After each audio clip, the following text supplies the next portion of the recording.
This is the Stine Seedcast. I'm your host, David Thompson. Join me as we visit with growers, agronomists, seed experts, and other industry professionals about seed, agronomy, and the business of farming. Hello, welcome to the Stine Seedcast. I'm David Thompson, National Marketing and Sales Director for Stine Seed Company. Today, we welcome Sam Taylor, ag economist with Rabo AgriFinance. Thanks for joining us today, Sam. Thanks very much, David. In this episode, we'll talk with Sam about the current state of the ag economy, key indicators to watch, and what growers should keep in mind as they make business decisions in today's ag landscape. We're also going to explore how Rabo partners with ag operations like Stine Seed Company and what these economic shifts and others could be on the horizon in 2026 and beyond. So, let's get started. Well, Sam, for starters, always like to kind of get a lay of the land. Tell us a little bit about yourself and where you're from and what you do with Rabo. Sure. So I am from Europe, as you can probably tell from the accent. I was born and raised in the UK. I come from a multi-generational farming family, fall a bit too far down the sibling pecking order to have got any bite at the actual farm. My family are big broiler producers. So we are traditionally chicken producers. And then for Rabobank, I specialize in what we call the ag productivity or the farm inputs. So that's the seeds, the chemistry, the fertilizers, machinery, and farm economics in general. Great. Well, you're the guy we need to talk to because we're talking about the ag economy and kind of key on everybody's mind. So from your perspective as an ag economist, I guess, how would you describe the current state of the U.S. ag economy right now? I think a low ebb would be a good way to describe it. Yeah. I think the sentiment of farmers is probably rightly bearish when you look at a lot of the data on the economics of production and you see some of the stresses that we see as a bank. It's not a great time in the cycle, but hopefully we'll get some pickup and somewhere towards the trophier part of the cycle. And as you said, cycle is the key term. We've seen this before. We'll see it again, but it is. So I guess I'm curious when you're kind of making those determinations, what are some of those key indicators that you and your team are watching to kind of chart the trajectory of where you think this economy is headed in the short term? Yeah, I think it's really a mosaic of different dynamics. And I think that one of the virtues of Rabobank is we work with companies like Stine and the other large input companies and seed dealers. And we also bank farmers. So we get to look at all aspects of the agricultural landscape. I think underpinning a lot of our views are fundamentally models. Look at the cost of production versus the return on investments, net margins, operating margins, these kind of things to try and get an understanding about what the indicative farm looks like. I think we're reliant upon a whole load of other data from some of our product portfolios, such as input finance, to get an understanding about how farmers are using some of the tools within their toolbox to finance their operations. And also just the ratios. We love our ratios. The ratio of how much return you're going to get off that pound of nitrogen, ostensibly, to understand why farmers might cut back or over-apply or trade down or make some other decisions within their operations. So you talked there about modeling, and I guess it occurs to me modeling kind of requires some historical reference, right? Yeah. So are there things that we're seeing today that certainly we could say, well, we've seen this before? Absolutely. And actually, I think that if you play with the numbers, you can get some amazing cyclicality to these things. We love to play with what we call an affordability index, which is where we benchmark the price of fertilizers against the underlying commodities they like to produce. And these have such a beautifully consistent moving average that you can see the cyclicality quite nicely. Really? And in a lot of the presentations, what we'll do is we'll use indicative cycles of the past, how farmers react, how companies react, and what this necessarily means on a projection forward. I think in this kind of political environment and economic environment, you can see some distortions as a result of ad hoc government payment, which can change the cadence of the cycle or the longevity of the trough, which is one of our big concerns at the moment. But the cyclicality is just there. High prices cure high prices, low prices cure low prices. So as sort of the opposite of that, are there trends or things currently happening that maybe are not part of past modeling. Yes, and it's all the international, the exogenous factors, the geopolitical factors, some of those kind of secular movements. And by secular movements, what I really mean is trends which have an inert direction, that they're moving in that way and they can change the cadence of the cycle. And I think that one of those things which you'd most closely associate with that is the trade of commodities. So what is being exported versus domestic consumption? What is China importing from which region? These kind of things. And so those are the kind of things which are acyclical, and they have a slightly more inert weight to change what agriculture looks like in the US market in particular, I would say. Sure. Yeah, that makes sense. So I guess based on your observations of kind of what you guys have kind of modeled out, is ag heading toward a recovery? Is the light at the end of the tunnel? How close is it? Where are we at in the cycle based on what you have seen? I would say, to try and put the most positive spin I can put on it, we're in the trophier end of it. I don't think we've got necessarily further downwards to go, absent all the exogenous risks which you could label. I think that when we look at some of the models, we've seen a little bit of an uptick this year in, say, operating margins. This is principally seen by some lower costs for corn, soybean producers, marginally higher potential marketing prices, marginally.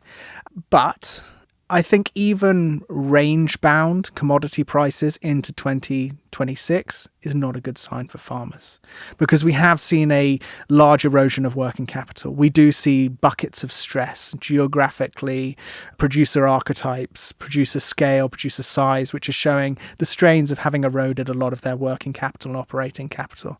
So I think that to be fully optimistic, we do need to see some factors to change that, usually weather oriented, to be perfectly honest with you, to change the direction of travel for commodity prices more than anything else. Because some of these inputs have got a stickiness to them. I don't need to talk to farmers about how expensive phosphates are as an example at the moment, or nitrogen is this year. We've got potash prices on an upward trajectory going forward.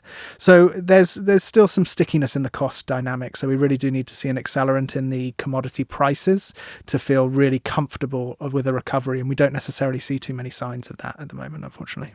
And it sounds like what you're saying is sometimes you need a little bit of luck for that accelerant. I think is the term you used. You need a little something to spark the recovery. Well, the unsaid truth about farming, isn't it, is that you want to be more profitable than your neighbour.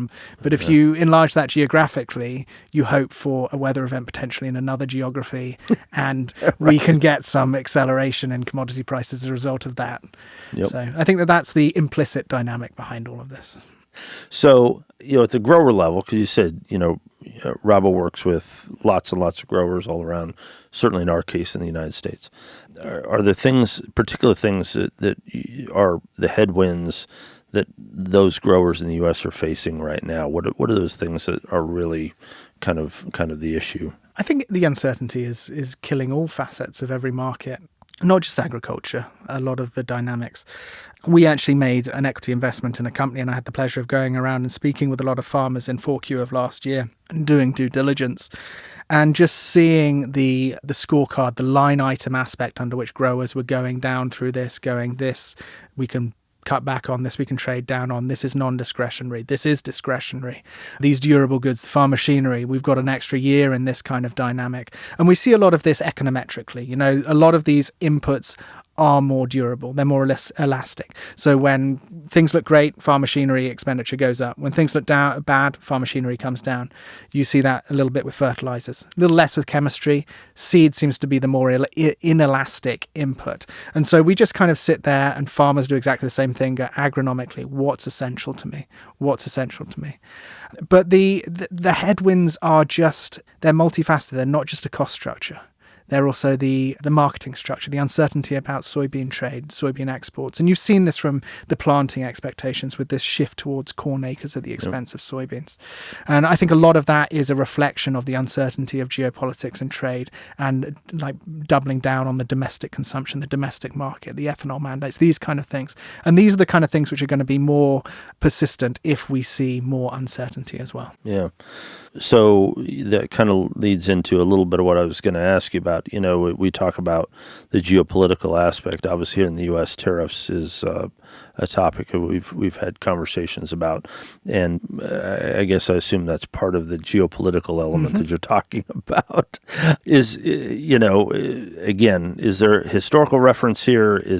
Or is it just one of those unknowns? I would say it's unknown in the context that it is very capricious. And I'll give you an example.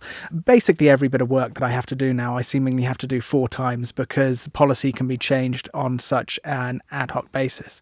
And I think that heading into April 2nd, and not wanting to get too political about this, it was a bit of a bait and switch kind of dynamic. We had our focus on the interaction between the US, Canada, and Mexico, particularly focusing on the potash aspect of that.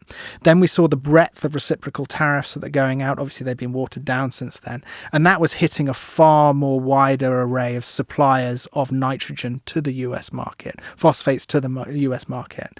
So there is no way, ostensibly, of avoiding all the dynamics of geopolitics and trade. When we're sat here doing this, it's even harder for farmers who ostensibly in this situation are cost takers. Sure.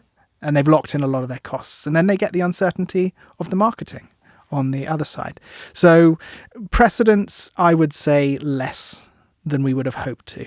And we are trying to offer our best advice and our best guidance as to how farmers should operate in this. And it always comes down to the same thing: farm to ROI rather than yield maximization. But you're right. It's the key to survival in those instances. So we talked about these, and also I assume that makes, like you said, it makes modeling difficult because now you're not modeling to one known variable. You have to, I assume, model to ultimately a lot of different unknown variables. Yeah, tinker with it. It's scenarios, right? It's playing out scenarios. Scenarios, they're the most interesting thing because every model is wrong, some are helpful, basically, is the answer that you'd give. And the ability to say, look, okay, well, this is what happens if you get a 20% rise in nitrogen prices, and this is what farmers are likely to do, and this is what it's likely to do to their cost structure. That's the way that we can be most helpful to potentially farmers, but also to different intermediaries along the inputs value chain as well. Sure. Well, so we talked about headwinds. I guess hopefully there's, things in the data that maybe gives us cause for some optimism. Are there things like that we can look at? I mean, nitrogen is so expensive at the moment that you hope that it comes down in price for growers. I think that would be an optimistic tone that I would necessarily put. I think that there's a resilience to US agriculture. US agriculture is still an incredibly important political constituency. It's still there's a huge amount of resources that are deployed by companies such as Rabo and working with likes of Stine to try and weather these cycles. But there is basically no way to get out of the cyclicality of agriculture. And we're going to be in a peak at some point and we're going to be back down in a trough at another point. So it's a case of weathering the storms as much as anything else. So maybe the presence of the cycle is the best we can do, is to know it is a cycle and it will come around. Yeah. And this is the nature of it. I think there's a lot of, you've got to be the Zen master about this. I mean, I've got an octogenarian father who's been through this a lot of times. And I think that he's a lot more cautious on these kind of things as a result of the experience. And I imagine a lot of farmers are exactly the same. I don't need to talk to farmers who are my father's age who've been through the farm credit issues in the 80s and stuff like that. I mean, these things have a precedence, they evolve, and we stick with you and we work with you and we go through the cycles. Well, that segues into, I guess I was going to ask, I mean, based on the observations you have, advice for, and in our case, obviously we're talking mainly about row crop farmers, what should they be doing, knowing here's where I am? Like you said, there is an end in sight. We don't know exactly when that's going to be, but what do I do now? to keep myself in place. I think I had the pleasure of being with the Northern Business Unit of Helena earlier on today, and I kind of asked a question to them, and I said, look, is there key traits or characteristics where you see where there's farmers with more or less stress? And ostensibly they said staying on top of everything and leaving nothing to chance, understanding the cost in versus the cost out, which I think it speaks to the need to produce to a ROI. I think that where you can flex agronomically, this is the point in the cycle where it makes sense. Input companies, I'm sure, will tell you to go for a yield bailout. But for certain farmers, for some farmers, searching for that could be deleterious to them. Yeah, because it's not just one component. No. I mean, it's there's a lot of pieces to that puzzle. Yeah, and actually, I'm by far and away not an expert on marketing. One of my colleagues, Steve, he's got a lot of experience in this. But it was very refreshing, as I mentioned, when we were going through doing the due diligence for some of the work we were doing in 4Q. And the number of farmers that would hold their hands up and go, well, I think that 2024 was the worst marketed crop in farmer history. So I think that, again, aligning that cost with the return structure is the most risk mitigating aspect for growers at the moment. Sure.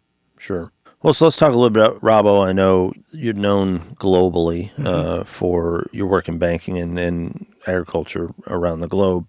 Can you talk a little bit about what Rabo does and how they work with particularly companies like Stine to help support agriculture here and abroad? Yeah, so in the case of working with Stine, we currently have an input financing program with Stine, which is basically an effort to try and provide another tranche of credit or liquidity to growers, a buy now, pay later kind of dynamic. And in so doing also acts as quite a useful marketing tool for the likes of Stine and other seed companies to be able to go, look, this is how we can move product and provide a facility under which you can do it. That's obviously one element of it. Within our bank, we work with the corporates such as yourself. We also bank the farmers. We have a large footprint in Brazil, banking farmers there, large footprint banking farmers in Australia. And that's additionally one of the other virtues that we do, is because agriculture is a global competition between regions, and being able to get and provide information about what's necessarily going on in soybean and corn production in different regions, providing that little bit of information of understanding and some of the downstream dynamics associated with policy, animal protein consumption, strength of these kind of things, trade disruptions, but even some of the consumer foods. You would be amazed at the amount of times that I have to now have conversations with companies completely down the other side of the value chain who both want to understand their cost structure, but also understand how farming's being done, as they want to be able to tap into the good work that farmers do to market their products as well. So how can we work with farmers? How can we work with Stine? It's a large amount is in information as much as the kind of the financing products that we can provide to Stine. So how is Rabo's model, I guess, unique as it relates to the U.S. agriculture sphere? I think benchmark us against competitors. I won't mention their name, but we have a global footprint and we go all the way down to the consumer foods aspect. I always like to think, in a very trite statement, that agriculture going forward will be not so exclusively about what and how much of something you produce, but also how you produce it. And that is certainly the information that we get from people down the value chain. They want to know what is going on. And so our position of a global entity covering the full value chain of fork to food, fork to plate, is very unique, in my opinion. So you're kind of diversified across those sectors and are able to kind of get a full picture of agriculture. You say diversified, we have a very narrow mandate. Farming, food, energy transition ostensibly are basically all that we do. And those things are a trifecta that align very nicely and very well. Yeah.